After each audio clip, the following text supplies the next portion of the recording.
디모데후서 2장 1절로부터 7절까지 말씀입니다. 신약성경 343면 디모데후서 2장 1절로부터 7절까지 말씀 제가 대표로 봉독하겠습니다. 내 아들아, 그러므로 너는 그리스도 예수 안에 있는 은혜 가운데서 강하고 또 네가 많은 증인 앞에서 내게 들은 바를 충성된 사람들에게 부탁하라. 그들이 또 다른 사람들을 가르칠 수 있으리라. 너는 그리스도 예수의 좋은 병사로 나와 함께 고난을 받으라. 병사로 복무하는 자는 자기 생활에 얽매이는 자가 하나도 없나니 이는 병사로 모집한 자를 기쁘게 하려 함이라. 경계하는 자가 법대로 경계하지 아니하면 승리자의 관을 얻지 못할 것이며 수고하는 농부가 곡식을 먼저 받는 것이 마땅하니라.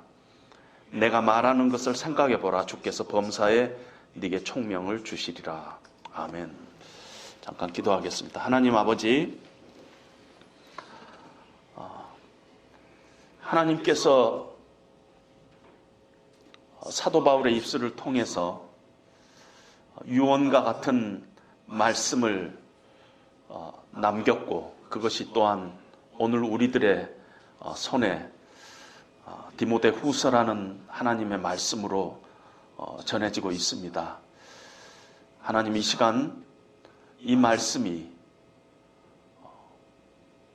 사랑하는 아들 디모데에게 주는 유언일 뿐만 아니라 오늘 이 시대에 주는 하나님의 말씀, 또 교회에 주는 하나님의 말씀, 우리 각자에게 주신 하나님의 말씀으로 받고 2020년도를 새로운 마음으로 시작하는 저희들 될 수 있도록 하나님 이 시간 함께하여 주시옵소서. 예수님 이름으로 기도합니다. 아멘.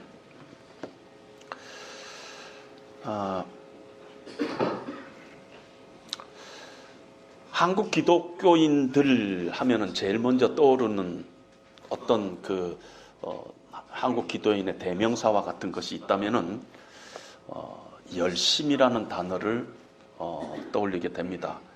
굉장히 희생적으로 봉사하는 그런 신자들이 다른 나라에 비교해서 아주 많은 그런 독특한 그런 특성을 가진 우리 한국 크리스찬의 모습입니다. 그런데 참 놀랍게도 동시에 그렇게 열심인데 쉽게 넘어지고 또 쉽게 시험에 들기도 하고 신앙에서 떠나는 경우를 자주자주 우리 주변에서 바라봅니다.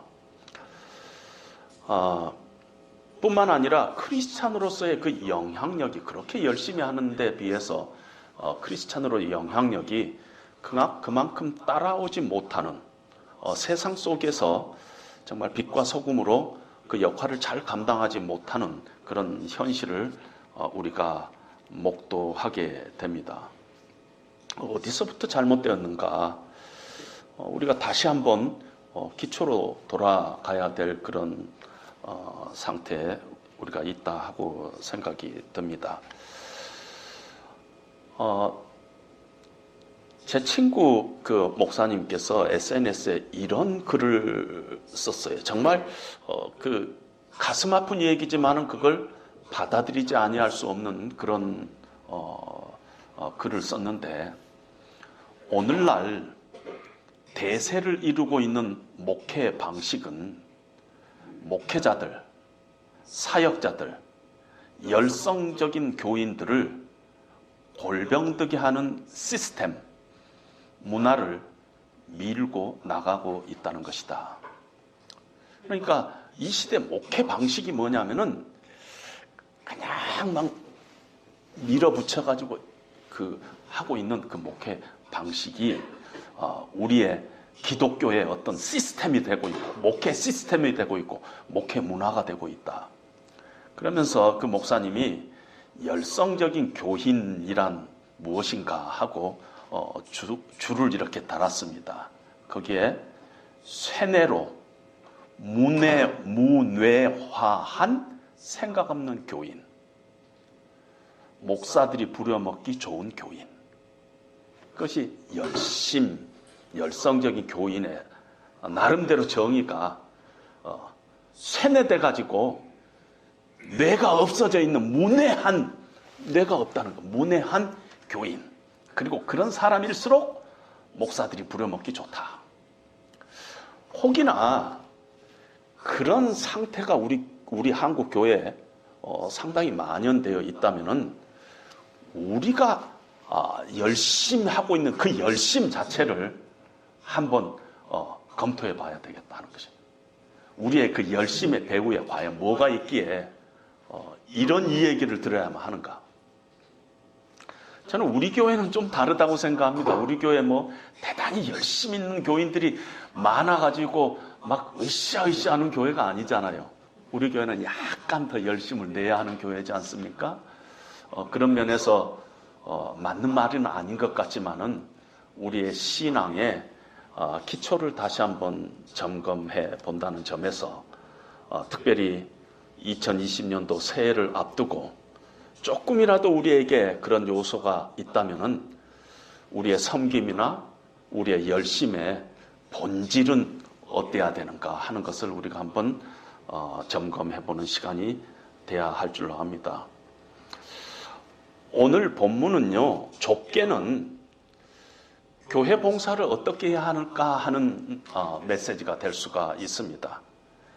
넓게는 크리스찬으로서의 이 세대를 우리가 살아가면서 우리가 어떤 목표와 어떤 동기와 어떤 자세를 가지고 하나님을 섬겨야 하는가 하는 얘기가 될 수가 있습니다. 디모데 전후서, 디도서를 목회서신이라고 합니다. 그래서 목회서신이기 때문에 목사님에게만 필요한 서신인 줄로 많은 분들이 그렇게 생각합니다. 그리고 조금 양보해서 장로님들까지 필요한 서신이다, 이렇게 생각하는 사람들이 많이 있습니다. 일반적으로 교회 안에 사역자라고 얘기를 할 때 하나님의 말씀을 가르치고 설교하는 목사나 혹은 선교사님, 선교사역을 담당하고 있는 선교사님을 일반적으로 사역자라고 합니다. 그리고 평신도들은 이상하게도 나는 사역을 받는 대상이라고 잘못 생각하고 있습니다. 그래서 조금 양보하더라도 사역자 그러면 목사님, 장로님, 그 다음에 교회 안에서 앞장서서 열심히 일하는 일부 교회 각 부서의 부장들, 이렇게 생각하는 경향이 있다는 것입니다. 그러나 틀렸습니다. 그렇게 생각하는 것. 왜냐하면 성경은 모든 크리스찬이 사역자라고 얘기를 하고 있습니다. 사역은 주님의 교회를 세우는 모든 일이 사역입니다. 우리가 하나님의 주시는 은사를 가지고 하나님을 섬기고 하나님의 몸된 교회를 섬기고 그 교회 안에 있는 성도를 섬기는 일들은 사역입니다. 뿐만 아니라 우리가 세상 속에서, 우리의 직업 속에서, 우리의 가정 속에서, 우리의 이웃들 속에서 성경적인 가치관을 가지고 어떤 성경적인 기준을 가지고 살아가는 모든 일이, 우리가 말하고 행동하고 호흡하는 모든 일이 사역입니다. 사역이에요. 그래서 종교 지도자들이 만인 제사장이라는 말을 했는데 사실은 그것은 만인 소명론이에요. 하나님의 부르심을 받은 누구든지 하나님의 가치관을 가지고 이 세상에서 일하는 모든 직업이 하나님의 소명이다. 그런 의미에서 만인 제사장제를 얘기하고 있다는 것입니다. 따라서 오늘 본문은 목사인 저뿐만 아니라 여러분 모두에게 적용되는 하나님의 말씀입니다. 교회에서 어떻게 봉사할 건가 하는 메시지도 되지만은 세상 속에서 크리스찬으로서 우리가 어떻게 살아가야 되는가, 어떤 자세로 살아가야 하는가 하는 메시지이기도 합니다. 우리가 매주 예배 드릴 때마다 우리의 다짐을 하지 않습니까? 이제는 주일 예배가 끝나고 주중 예배에 우리가 이제는 나갑니다. 예배당의 예배를 끝나고 삶의 현장 속에서 우리가 하나님 앞에 예배 드리러 갑니다 하는 그 우리의 다짐하고 같은 맥락이라고 생각합니다. 미국의 많은 교회에 이제 예배를 마치고 끝나고 나가는데 바로 앞에 이렇게 써져 있는 교회들이 많습니다.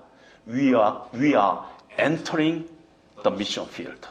우리는 이제 지금 이제 떠나는 것 같지만, 교회를 떠나는 것 같지만은 우리는 이제 선교의 현장으로 들어가고 있습니다 하는 이 얘기를 하고 있습니다. 그런 의미에서 오늘 본문 말씀은 저에게뿐만 아니라 여러분 모든 사람들에게 적용되는 하나님의 말씀인 것입니다. 특별히 저는 오늘 교회 봉사를 어떤 자세로 어떤 원리로 해야 되는가 하는데 포커싱을 좀 더 하기를 원합니다. 성경에 보면 맡은 자에게 구할 것은 충성이라고 했는데 우리가 어떻게 충성하는가? 오늘 본문에 보니까 군인, 운동선수, 농부의 삶을 우리들에게 그림처럼 예화적으로 우리에게 보여줌으로써 우리가 어떤 자세로 하나님의 몸된 교회를 섬길까 하는 것들을 보여주고 있습니다. 첫 번째로 크리스찬들은 프로 정신을 가져야 한다 하고 얘기를 하고 있어요. 프로 정신이라 그러면 가끔 가다가 부정적인 그런 뉘앙스도 갖게 되지만은 어떤 소명의식, 어떤 직업의식, 프로페셔널리즘을 가져야 된다. 좀 더 긍정적인 표현을 한다면 하나님 우선적인 삶, 소명의식을 가지고 우리가 살아야 된다 하고 얘기를 합니다. 성경에 보면 크리스찬의 삶을 전쟁으로 자주 비유하고 있잖아요. 여호수아에 보면은 하나님을 하나님의 군대 장관이라, 여호와의 군대 장관이라, 예수님을 여호와의 군대 장관이라 이렇게 표현을 하고 우리가 하나님의 군사라 이런 표현을 자주자주 씁니다. 뿐만 아니라 우리가 믿음의 선한 싸움을 싸는 의의 병기로 하나님 앞에 드린다. 이 군대 용어를 자주 쓰고 있다는 것입니다. 찬송가 349장에도 보면은 나는 예수 따라가는 십자가 군사라. 351장도 믿는 사람들은 주의 군산이 앞서가신 주를 따라갑시다. 353장도 십자가 군병되어서 예수를 따를 때 우리를 하나님의 군사로 자주자주 표현합니다. 오늘 본문에도 4절에 보니까 군인으로 크리스찬의 삶을 표현하면서 자기 생활에, 군인은 자기 생활에 얽매이는 자가 하나도 없나니 이는 군사로 모집한 자를 기쁘게 하려 함이라. 우리가 군인이라는 것입니다. 이 군인 중에서 어떤 직업적인 프로페셔널한 그런 군인은 자기 생활에 얽매이는 자가 하나도 없나니 이는 군사로 모집한 자를 기쁘시게 하라 함이라. 우리 모두가 우리 인생의 목적을 내 자신이 enjoy my life가 아니라 pleasing God, 하나님을 즐거워하고 하나님을 예배하는 것이 우리의 존재 목적이라 하는 것이 우리의 고백을 하고 있는 것입니다.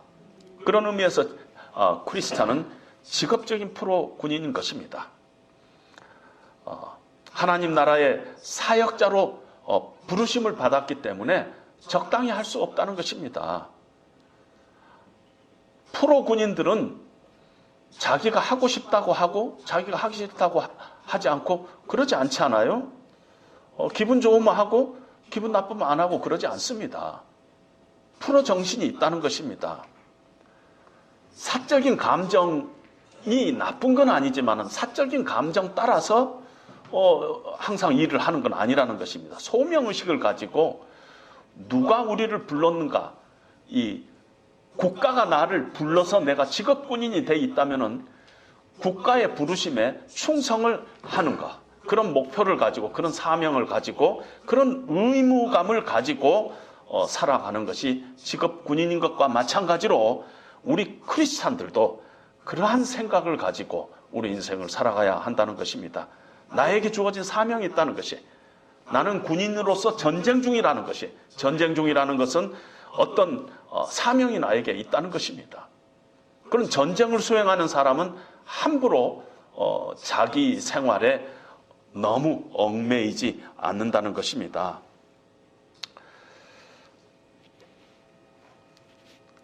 저는 미국에서 이렇게 목회를 하면서 저희 교인들이 다 조그만한 이런 사업체를 하고 있습니다. 그래서 아침마다 나가서 문을 열어요. 비즈니스의 문을 여는데 거의 평생을 한 20년, 30년을 매일 새벽 4시에 여시는 분도 있어요. 또 5시, 6시 이렇게 자기가 정해놓은 시간에 문을 엽니다. 아침에 일찍 일어나기 싫다고 적당히 원래는 6시에 연다고 다 해놨는데 7시에 열고 그런 사람이 없습니다. 망하고 싶지 않으면 딱 정해진 시간에 엽니다. 근데 제가 한국에 와서 가끔 놀라는 건 오픈 9시 했는데 사람이 없어요. 주인이 없어요. 문도 안 열려 있어요. 무슨 미안하다, 잠깐 어디 가겠다 하고 이 노티스도 없어요. 그리고 안 나타나는 한 몇십 분 동안 아무 일도 없이 문은 열었다고 해놓고 사람은 문 잠가놓고 없는 그런 경우가 가끔 보면서 이거는 이런 프로 정신이 참 제대로 안 돼 있구나. 이것이 정말 자기의 삶을 책임지고 있는 job이라고 생각하면 This is my job 이렇게 생각한다면 그 함부로 할 수 없다는 것입니다. 오늘 내가 9시인데 10시에 나가지 그런 사람이 없다는 것입니다. 물론 우리가 하나님의 군사로 부름을 받았다는 것은 우리의 일이 job이라는 의미는 아니에요. job은 아니지만은 하나님께서 맡겨주신 사명 그것이 있다는 것입니다. 하나님을 기쁘시게 하는 그런 목표가 있다는 것입니다. 어떤 충성해야 될 어떤 우리의 의무가 있다는 것입니다. 자기 생활이 나쁜 것은 아니지만은 너무 자기 생활에 얽매여 가지고 정말 우리를 부르시는 그 목표를 등한시할 수가 없다는 것입니다. 우리 인생에 프라이어리티 우선권이 있다는 것이에요. 적어도 크리스찬은 내 우선권은 하나님은 내 인생 가운데 무엇을 하기를 원하시는가 거기에 있다는 것입니다. 그것이 군인으로 부른 하나님의 뜻이 거기에 있다는 것입니다. 프로 선수들이 일반 아마추어하고 다르잖아요. 제가 어느 기사를 봤더니 손흥민 그 아버지가 그렇게 자기 아들을 이렇게 열심히 훈련을 시키는데 한번 무슨 파티가 있어가지고 늦게 밖에 있다가 이렇게 늦게 돌아온 적이 있었다고 해요. 그랬더니 아버지가 짐을 싸고 있더래요. 그러면서 프로 선수는 그렇게 해서는 안 된다. 프로 선수는 네가 좀 놀고 싶다고 놀고 뭐 파티하고 싶다고 파티하고 늦게 들어오고 싶다고 늦게 들어오고 그런 게 아니다. 네가 그러려면은 내가 필요 없을 것 같으니까 내가 한국으로 들어가겠다고 짐 싸고 있더라는 것이. 그래서 아버지에게 막 무릎 꿇고 빌었다는 얘기가 있습니다. 일반 우리가 프로 선수들만 하더라도 일반 운동의 프로 선수들만 하더라도 그 어떤 정신이 있지 않아요?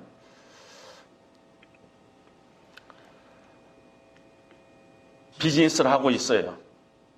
손님이 화를 내요. 그럼 손님과 함께 화를 냅니까? 아니에요. 싸움에서는 져도 전쟁에서는 이기는 것이 프로 정신이에요. 전쟁에서 싸우면은 이기고 전쟁에서 지면은 그거는 프로 정신이 아니에요. 손님하고 싸워서 이길 수 있어요? 그냥 드립다 갖다 메꿔놔 버리든지 욕을 바가지를 하고 내한테 물건 안 팔아 걸고 싸움짓 해가지고 내가 싸움에서는 이길 수가 있어요. 그러나 진정으로 프로는 그렇지 않습니다. 어떤 식으로든지 손님을 달래고 손님을 잃지 않기 위해서 그렇게 화도 참고 그렇게 하는 것이 우리의 삶 가운데서 보는 그런 모습이지 않습니까? 손님은 틀리고 내가 맞다는 것을 증명하는 것을 목적으로 비즈니스하는 사람은 아마 없을 것입니다. 그것이 목적이 아니잖아요. 다른 목표가 있잖아요. 비즈니스하는 사람은 다른 목표가 있어요. 자기의 사적인 기분이나 사적인 감정에 얽매이면은 좋은 일꾼이 아니라는 것입니다. 그런 의미에서 우리의 삶 가운데서도 어떤 예수를 믿는다는 것은 하나님의 군사로 우리가 부름을 받았다는 것이고, 그런 소명을 가지고 살아간다는 것은 때로는 사적인 감정이나 기분까지도 내가 희생하면서까지 하나님께서 나를 부르시는 그 소명과 목표를 우리 우선권으로 하고 싸워 나가는 것이 크리스찬으로서의 부르심이라 하는 것입니다. 일반적으로 보면은 한국 사람들은 정으로 일해요. 미국 사람들은 가만히 보면은 굉장히 프로 정신이 강합니다. 그래서 미국 사람들을 우리가 볼 때는 좀 차갑게 느껴질 때가 많아요.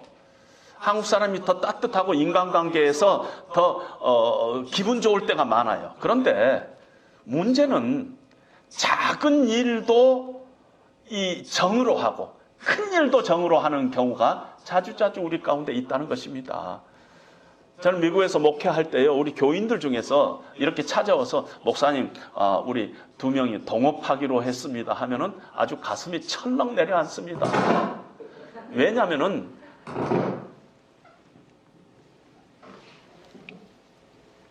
한국 사람들이요, 동업해가지고 깨지는 경우를 너무너무 많이 봤어요. 그런데 놀랍게도 교인들끼리 더 많이 깨져요. 왜 그러느냐면요, 처음에 시작할 때 같은 교인이라고 그냥 적당히 정으로 하는 것입니다. 우리 같은 믿는 사람들끼리 계약서가 필요하겠어요? 믿음으로 해야지. 아니에요. 저는 아주 변호사 꼭 두세요. 나 이분 잘 모릅니다. 잘 알고 있는 분이지만 이분 잘 모릅니다. 잘 모릅니다. 두 분 사이에서 변호사 해가지고 계약서 잘 작성해가지고 하십시오. 그래도 깨지더라고요. 그런데 나중에 가서 문제가 생기면 교인이 그럴 줄 몰랐다는데 믿고 했는데 그럴 줄 몰랐다는가, 이런 일들이 자주 생기는데 그 틀린 얘기라는 것이에요. 좀 더 프로페셔널하게 교인들이면 더 변호사 2명한테 물어서 계약서를 작성해야 된다는 것입니다.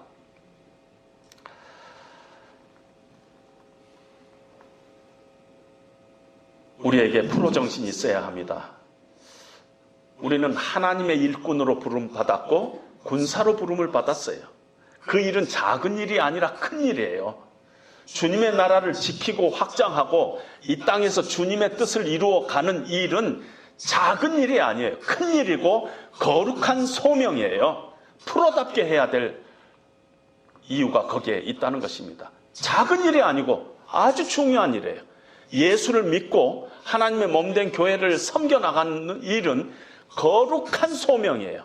함부로 할 게 아니기 때문에 우리가 분명한 프로정신을 가지고 우리가 임해야 한다 하는 것을 오늘 성경은 우리에게 얘기를 하고 있습니다.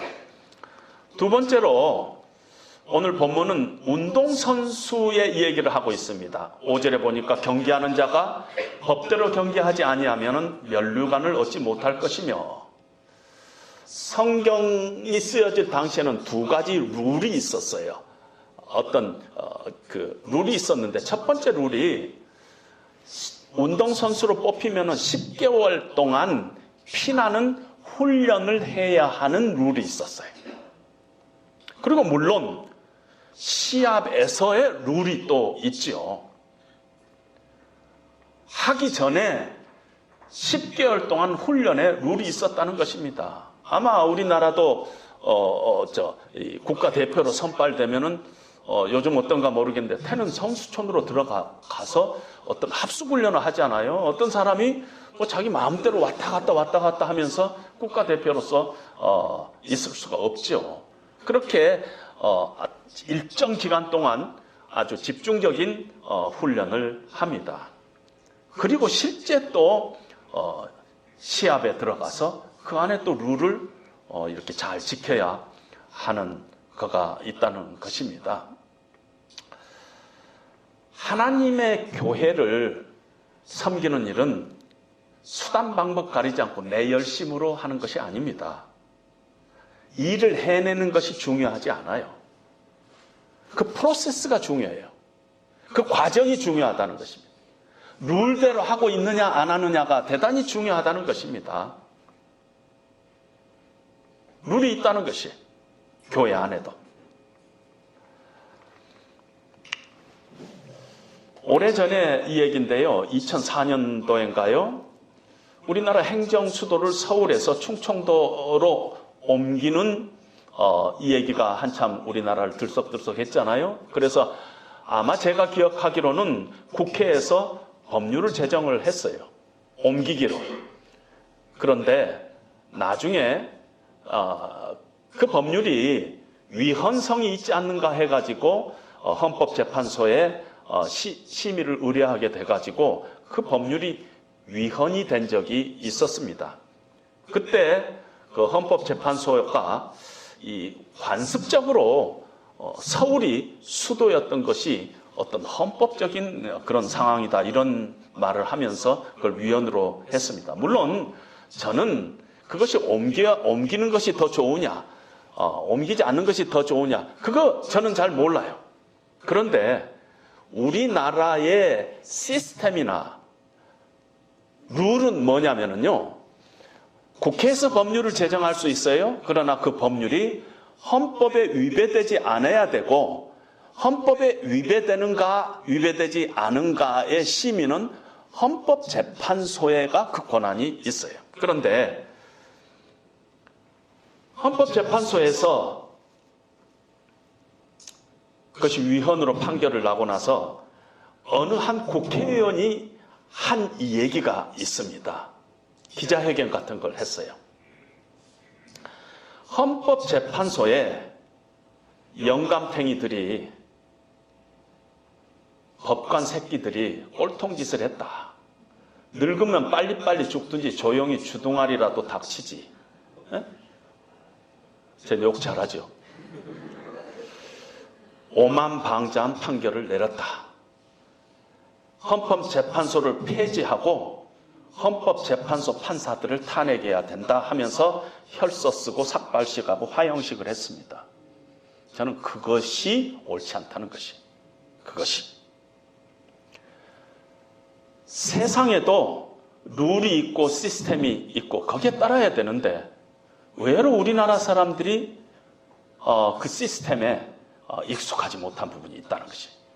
교회도 마찬가지예요. 그러다 보니까 한국 교회도 어떤 룰을 따라가는 것보다 감정을 따라가는 것이 너무 많아요.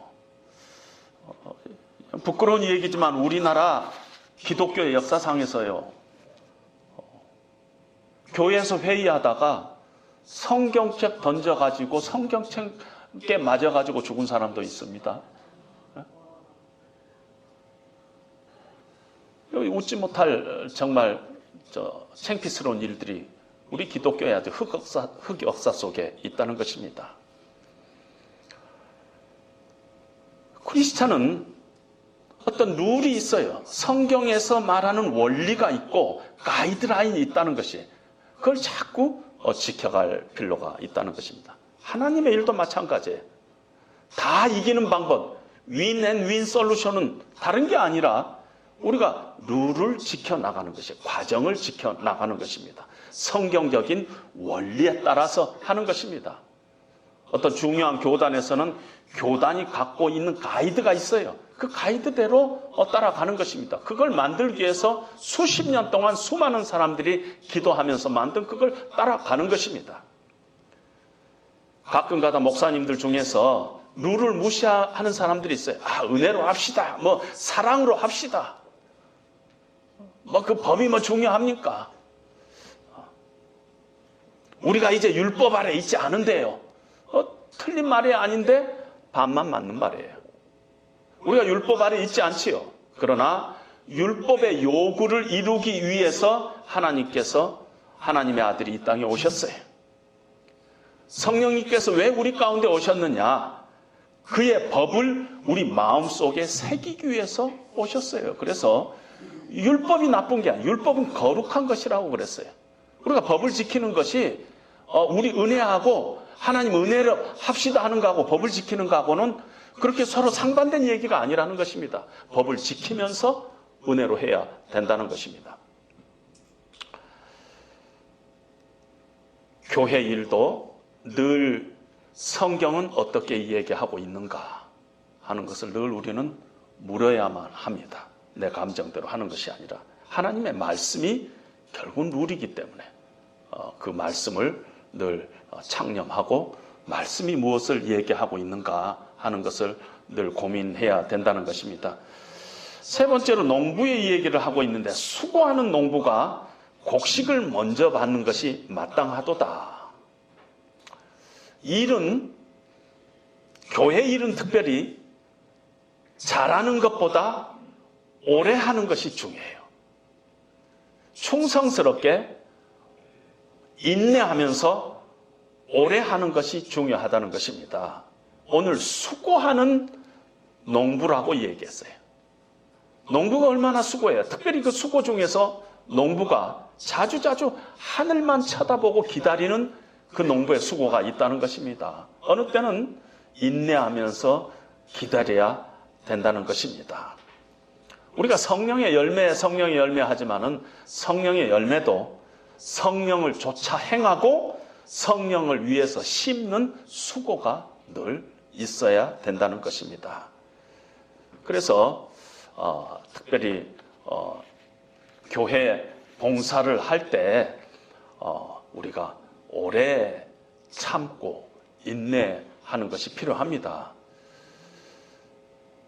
오랫동안 교회에서 봉사하는 일은 쉬운 일이 아닙니다. 한평생 정말 장로로서 부름받고 하나님의 몸된 교회를 위해서 기도하며 또 헌신하는 것은 쉬운 일이 아니에요. 물질도 헌신해야 되고 시간도 헌신해야 되고 또 어느 때는 희생해야 되고 어느 때는 자주 먹는 것이 있죠. 욕도 얻어 먹어야 되고요. 한평생 하나님만 바라보면서 충성하는 일이 쉬운 일이 아니에요. 사람들에게 인정을 받는 것이 아니라 하나님에게 인정을 받고 큰 그릇이 아니라 깨끗한 그릇으로 신실한 그릇으로 내가 하나님을 섬긴다는 것이 쉬운 일이 아니에요. 인격적인 어떤 그 수련도 오랜 시간이 걸릴 것입니다. 그래서 늘 하나님의 교회 일은 오래 하고 신실하게 충성스럽게 하는 것이 우리에게 필요합니다. 서양 선교사들이 한국에 와서 뼈를 묻는 경우가 많았잖아요. 그래서 우리 한국 교회가 사실은 부흥된 거 아닙니까? 서양 사람들은 가만히 보면은 대단히 개인주의인 것 같아도 사명을 위해서는 한평생을 바치는 사람들이 의외로 많이 있습니다. 오래전에 소록도의 우리 나환자촌에 두 수녀님이 어느 날 아침에 조용히 편지 한 장 놓고 떠난 거 우리가 아시잖아요. 43년 동안 거기 와서 헌신하고 가방 하나 들고 떠났던 걸 우리는 기억하고 있습니다. 그런 일꾼들을 통해서 하나님의 나라가 성장해 가는 것입니다. 따라서 우리가 어떤 프로 정신을 가지고 또 룰을 지키면서 오랫동안 인내를 하는 데는 대단히 고난이 따릅니다. 어려움이 따릅니다. 항상 즐겁지가 않아요. 그것이 영광스러운 일이고 거룩한 소명이지만은 쉬운 일이 아니에요. 항상 즐겁지가 않아요. 그래서 사도 바울도 예수님께서 십자가에서 고난 당하시고 고난을 조금 남겨가지고 이 교회에다가 남겨놓으셨는데 그 고난을 내가 내 육체에 채우노라 하고 얘기를 했습니다. 우리가 예수님의 고난을 하나님의 몸된 교회를 섬기면서 우리가 그 고난을 나와 함께 고난을 받자 하는 사도 바울의 그 어떤 말씀에 우리가 같이 동의하면서 우리의 2020년도를 시작해야 할 것입니다. 그러기 위해서는 이 일이 쉬운 일이 아니기 때문에 우리에게 힘이 필요해요. 그냥 우리 결심만으로는 절대 안 됩니다. 그래서 오늘 사도 바울은 디모데후서 2장을 시작하면서 사랑하는 아들 디모데야, 네가 그리스도 예수 안에 있는 은혜 안에서 강하라 하고 얘기를 합니다. Keep on being strong, 이런 표현을 쓰고 있어요. 어떤 진행형, 수동형을 쓰고 있어요. 매일매일 네가 하나님의 은혜 속에 강하라는 것이에요. 자주자주 우리가 낙심해서 실망해서 넘어질 때가 있을 텐데 네가 은혜를 매일매일 현재적으로 계속적으로 강구해야 된다. 그리고 그 은혜는 네가 스스로 만들어가는 것이 아니라는 것이에요. 그리스도 예수 안에 있는 은혜예요. 그 은혜를 하나님께서 부어주시기를 위해서 늘 네가 하나님과 끊어지지 않는 그런 관계를 유지해야 된다 하고 말씀을 하고 있습니다. 하나님의 은혜 안에 그 힘이 있다는 것입니다. 하나님의 은혜 안에. 그런데 하나님의 은혜는 언제 우리에게 임하느냐 하면은 예수님과 연합되어서 교제할 때 하나님이 우리를 은혜를 주세요. 은혜는 딴 게 아니라 주님 안에 있을 때, 주님과 함께 있을 때, 주님과 교제하고 있을 때 하나님께서 은혜를 주시는데 그 은혜의 방편은 우리가 하나님의 말씀과 기도 안에 있을 때인 것입니다. 그래서 늘 하나님의 말씀을 귀하게 여기고 말씀에 창념하고 기도 가운데 하나님 앞에 우리 자신을 아뢰고 그럴 때 하나님께서 우리에게 은혜 주시고 그 은혜 주시는 힘으로 우리가 다시 봉사해야만 되는 것입니다. 따라서 우리가 이제 2020년도에 여러분들이 특별히 하나님의 말씀도 열심히 우리가 공부하고 있고 하지만은 기도를 할 때 제가 특별히 여러분들에게 한 가지 부탁을 할게요. 기도를 할 때 열심을 달라고 기도하지 마세요. 열심을 달라고.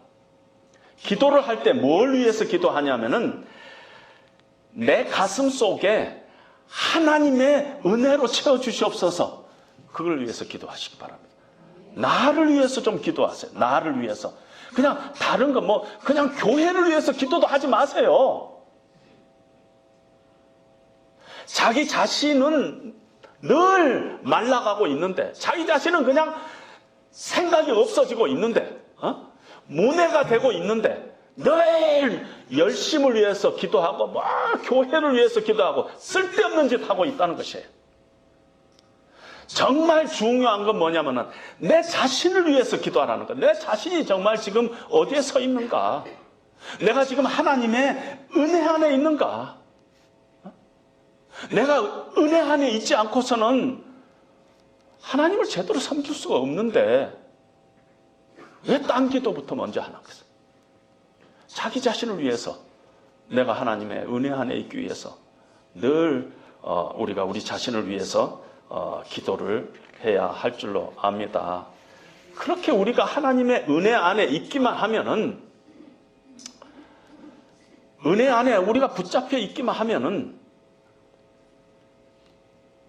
우리 안에 기쁨으로 하나님의 교회를 섬기는 섬김이 나오게 돼 있어요. 만약에 우리가 정말 은혜에 붙잡혀 있으면은 프로답게 하나님 나라를 우선으로 삼으면서 이것이 나의 소명이요 나의 사명이다 하는 마음으로 우리가 하나님을 섬길 수가 있어요. 우리가 은혜 안에 있으면은 하나님의 말씀의 원리대로 우리가 섬길 수가 있어요. 때로는 세상적인 방법들이 나를 유혹하기도 하고 어떤 편법이 더 지혜롭게 보이는 것 같기도 하지만은 내가 은혜 안에 있으면 결국은 하나님의 말씀이 어떻게 우리에게 말씀하시는가, 나에게 말씀하시는가, 그걸 쫓아가게 돼 있다는 것입니다. 룰대로 하게 되는 힘의 원천이 하나님의 은혜 안에 있습니다. 하나님의 은혜 안에 붙잡혀 있으면은 반드시 열매 맺게 돼 있어요.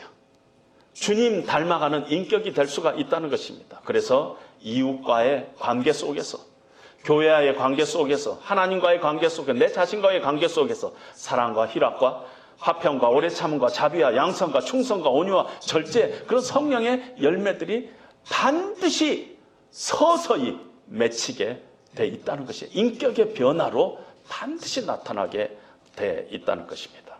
그래서 은혜를 디모데야, 네가 그리스도 예수 안에 있는 은혜 속에서 강하라 하는 이 말씀은 우리에게도 하나님께서 동일하게 2020년도를 시작하는 우리에게 주시는 말씀이에요. 네가 은혜 속에 강해야 한다. 그래야지 네가 군사로서, 운동선수처럼, 수고하는 농부처럼 하나님의 나라의 일을 잘 해나갈 수가 있다. 그렇게 하나님께서 말씀한다는 것입니다. 그런데 자주자주 제가 이런 얘기를 듣습니다. 목사님, 제가 요즘 은혜가 떨어졌어요. 은혜 받으면은 그때 가서 봉사하겠습니다. 말 틀린 말 아니에요. 원리적으로는 맞아요. 은혜 받으면은 봉사하겠습니다.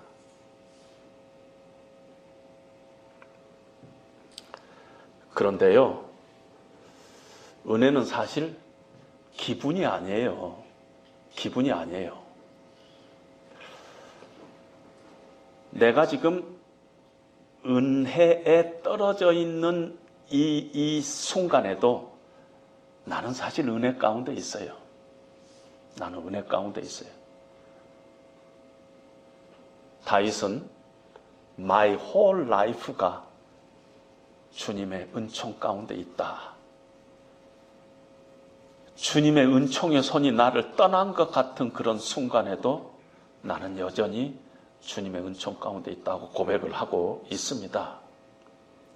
그래서 그때 우리가 목사님, 나 요즘 은혜가 잘 안 돼서요, 봉사 못 하겠습니다, 그러고 얘기하기 전에 정말 예수님을 깊이 묵상하라, 생각해보라. 오늘 8절 말씀에 하나님의 은혜 아래 있느냐, 그리스도를 네가 깊이 생각해보라는 거죠.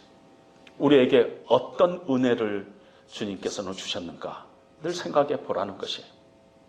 사도 바울도 나의 나된 것은 하나님의 은혜라 이렇게 고백하면서 내가 다른 사도들보다 더 수고한 것은 은혜지만은 동시에 수고를 얘기하고 있다는 것입니다. 그래서 부족하지만은 다시 하나님의 은혜의 손길을 붙잡고 우리가 수고해야 될 줄로 압니다. 오늘 본문이 있기 전에 1장 15절에는 부겔러처럼 허모게네처럼 신실하지 못한 자를 얘기하고 1장 16절에는 오네시브로처럼 신실한 자를 얘기를 하고 우리에게 경고하고 있습니다. 네가 어떤 자로 하나님 앞에 네가 설 거냐. 그러면서 오늘 본문 후반부에는 하나님께서 네가 나를 이 땅에서 시인하면 내가 너를 시인할 것이요, 네가 이 땅에서 나를 부인하면 내가 너를 부인할 것이라고 얘기를 하고 있습니다. 하나님께서 우리의 봉사를 기쁘시게 받습니다. 따라서 우리는 늘 하나님의 은혜를 사모하면서 은혜가 없는 그 순간에도 예수님께서 우리에게 어떤 은혜를 베푸셨는가 생각하면서 하나님의 몸된 교회를 위해서 섬겨야 할 것입니다. 2020년도 우리 교회 여러분들이 해야 할 일이 그렇게 많지 않아요. 우리 교회가 뭐 그렇게 많은 일들을 감당하고 있지 않습니다. 하나님을 열심히 섬기시기 바랍니다. 그리고 생각해 보세요. 정말 바울이 섬기는 예수님이 내가 섬기는 예수님 맞는가? 내가 섬기는 예수님 따로 바울이 섬기던 예수님 따로인가? 그 예수를 우리가 늘 묵상해야만 합니다. 이제 2019년도가 금년 1년 우리가 금방 지나갔습니다. 다시 하나님께서 은혜로 한 해를 주십니다. 우리가 사는 인생이 한 번 사는 인생이지 않아요. 우리가 살아가는 길을 순례자의 길이라고 했습니다. 아름답게 마치고 영광스럽게 하나님 앞에 우리가 다 서야 되지 않겠습니까? 그러기 위해서 우리는 정말 내가 크리스찬으로 어떤 사명을 가지고 지금 달려가고 있는가? 나는 정말 내 열심으로 하고 있는가 아니면은 하나님의 법도대로 열심히 하고 있는가? 나는 정말 수고하고 있는가? 바울이 수고하던 그 수고를 하고 있는가? 바울이 예수 그리스도의 남은 고난을 내 육체에 채우겠다고 했는데 교회에 남긴 그 고난을 육체에 채우겠다고 했는데 우리 교회에 남긴 고난을 나는 조금이라도 육체에 채우고 있는가? 그런 것들을 늘 생각하면서 예수님 생각하면서 2020년도를 우리가 하나님 앞에 보람되게 보냈으면 합니다. 고린도전서 15장 마지막 절, 내 사랑하는 형제들아 경고하며 흔들리지 말고 항상 주의 일에 더욱 힘쓰는 자들이 되라. 이는 너희의 수고가 주 안에서 헛되지 않을 줄을 알미니라. 그런 결단들이 있기를 주님의 이름으로 축원드립니다. 잠시 기도하겠습니다. 하나님 아버지 감사합니다. 2020년도를 우리에게 새해로 주신 것 감사합니다. 이제 남은 2019년도를 잘 정리하고 새로운 한 해 우리가 다시 우리의 소명을 확인하는, 그래서 정말 예수 믿는 자답게 살아가는 저희들 될 수 있도록 주님 인도하여 주시옵소서. 예수님 이름으로 기도합니다. 아멘.